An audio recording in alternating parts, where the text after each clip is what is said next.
Good morning, guys. Morning, good morning. So, it's Sunday. Tayo ay magbabay. Dahil ako ay kahapon kasi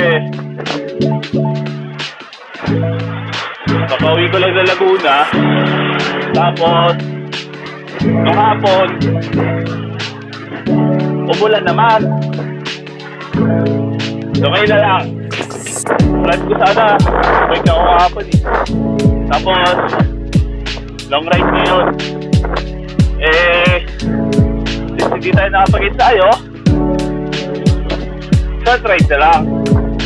Tapos, ayun, may itatry akong bago sa bike ko. Tignan ko kung swak. Kung okay ba siya. Okay, good. Nagpalit tayo ng handlebar. So, galing straight. Tatry natin itong loop bar. Tingnan natin kung okay ba siya compared sa straight bar.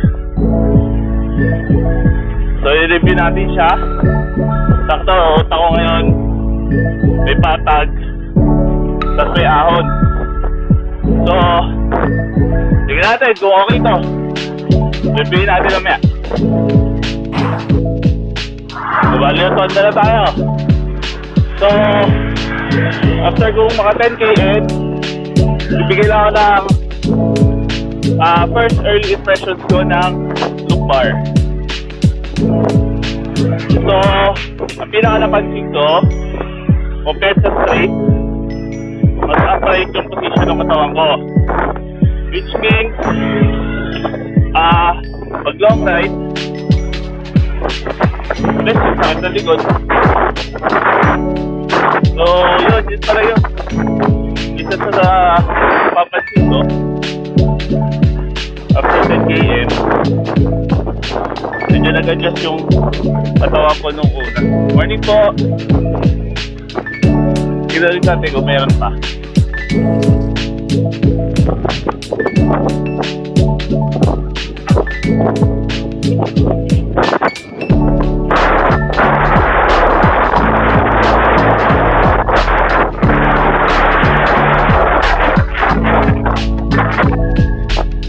So, next destination natin, Marcos Mansion. Kuha natin itong loop bar. So, pwede ako kami magbahod. Mamaya, sabihan ko kayo kung pumunta sa ako. Nakita tayo ng Marcos kanina. So, shoutout kay Idol Beans sa kay Papa Don. Mga legendary mo pinikeros natin dito. Yung din ako ng Decreaser saka bike shampoo pati magic gatas kay Idol Beans. So kung mapadpad kayo dito sa Marcos Mansion, supportan natin siya. Bili na kayo. So shout out. Ngayon nakakita tayo ng kabalahon. Susubukan natin kung may benefit ba itong loop bar sa ahon. Kanina sa Marcos, parang okay naman. Subukan natin itong ambal ahon. Likod. See you later. Dito tayo makikita yung time mo. Right? At silong. Malit ka. So, mahon tayo kanina. Ang balako at Marcos. Parang naging okay. Nawala yung stress natin. Parang madaling kumaya. Malapit sa tayo yung risk natin. Tingin ko, so far okay yung loop bar. Para sa bago lang siguro talaga ako dito sa pagkakasabahan. Pero okay yung loop bar. Tingin natin naman mamaya sa gusto. Ang balahon sa Tina Marcos na pagkakapagay yung loop. Kain muna tayo ngayon.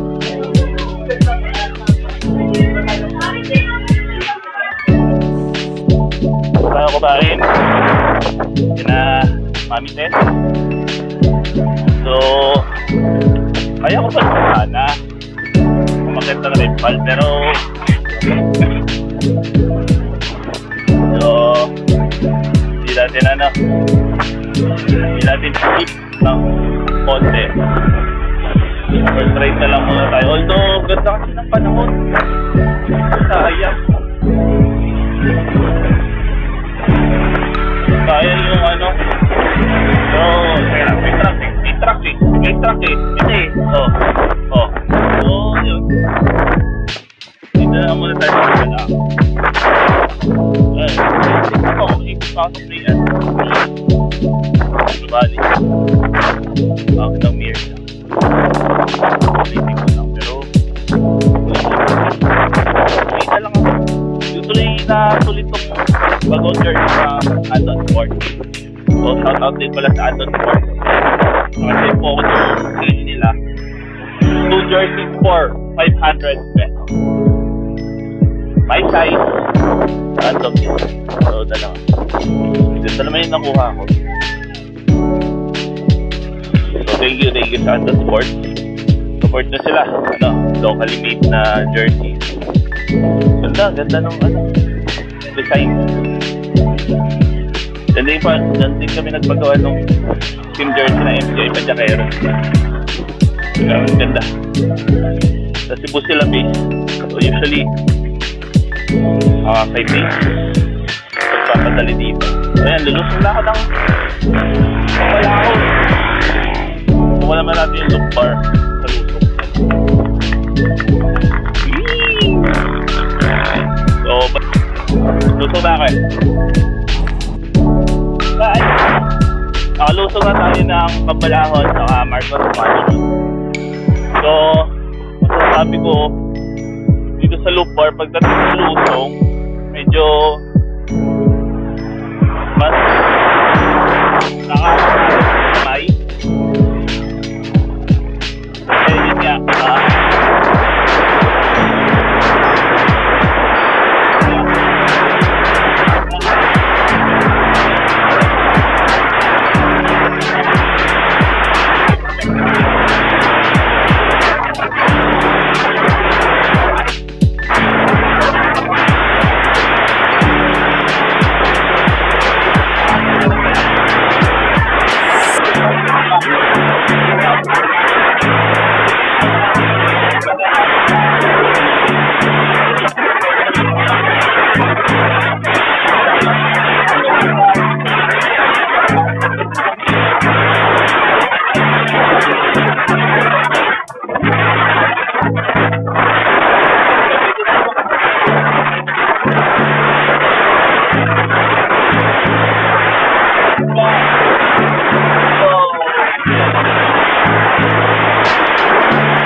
so, yun guys. So, bali circle na tayo. Pauwi na tayo. So, siguro ano ko lang, quick summary lang ng mga na-observe ko sa paggamit ng look bar dito sa short range ko. Akit ng Kampala. So, number 1. Unahin ko na siguro yung disadvantage. So, number 1 disadvantage nito, siguro nagbigat ng konti. Although wala naman siyang nakilang sa bigat. Kasi naglagay nga ako dito. Naglagay nga ako ng carrier. So yan, para sa iba siguro dagdag bigat kasi nga yun nga may additional bakal ka. Then number 2 siguro para sa iba hindi maganda tignan yung loop bar. Kasi yung iba nasanay siguro na diretso lang yung handlebar din. So pagdating sa itsura, yun, sa iba, sa akin, okay lang naman eh. Then, pangatlo, yun sa pwesto, siguro, yun nga, since naka-upright position ka, salum yung hangin kapag malakas yung headwind. Pero, yun nga, since loop bar yan, doon naman papasok yung sa advantages. So, number 1 advantage nito, since upright position ka, basta relax yung katawan mo. Hindi mo kailangan mag-bend over para maabot mo yung kapag naka-straight bar ka. Masakit sa likod. So, isa yun sa naging problema ko nung naka-straight bar ako, lalo na pag long ride sa mga likod ko. Then, ayun, sa condition, okay ako. Patag, ahon. Sa ahon, napansin ko na wala yung sakit ng likod ko habang na-ahon ako. Yun. Then, ayun, pasok ko pa pala sa isang disadvantage. Medyo mas masakit siya sa kamay kapag lusog. Kasi nga mas malapit yung kamay ko. Then, number 2 na advantage, siguro, since loop bar ka, mas marami kang option ng hand position. So, yun, since mahaba ka, pwede ka nandito, pwede kang umawak dito, pwede din dito, sa ibang bagay, pwede din dito kung gusto mo mag-aero kapag yung malakas yung headwind. So, yun, madaming options, unlike kapag sa straight bar ka, kung hindi mo bibilhan ng end bar yan, yung nilagay ko dati dito sa bike ko, yung nakagano, wala ka na ibang position ko di, nakadiretso lang, nakaganan lang. So, may end bar ka ng straight, meron ka dito, lang, dalawa. Pero kung dito, kung sa loop bar, yan, pwede ka dito, pwede ka din humawak dito, pwede din dito. So, depende na lang sa'yo kung saan ka komportable. So, susunod pa na advantage, since loop bar yan, madami kang options kung saan nilalagay yung mga, accessories, ilaw, speedometer, yung speedometer ko dito nakalagay. Ilaw ko kasi, yung speedo holder ko kasi may ayan. So, yan, nakalagay. Pwede dito yung ilaw mo, pwede dito, yung camera, pwede din dito. Ingat po. Ayun po. So, ayun. Yun yung mga nakikita ko na advantage nitong loop bar. Pero number 1 talaga yung comfort. Talaga yung hinahanap ko sa loop bar. Ingat po. So, ayun. Yung review ko sa loop bar compared sa straight bar. So far satisfied ako sa pagbili ko ng loop bar. Shoutout pala kay Arad, yung ka-MCI Pajero natin na benta nitong loop bar. Kanya to dati, kung naalala niyo yung video natin sa St. Ambrose, ito yung nakakabit sa bike niya. So, ginamit ko na lang din yung stem niya. Kasi, hindi ko sure kapag yung original, baka medyo lalayo pa yan. Hindi ko alam. So, ayun. So far, yan. So, na yun ang bike ko. Na naka-loop bar. So, satisfied ako. Siguro, next time kapag may opportunity, try ko to ng long ride kahit siguro 100 km sa pagsadhan.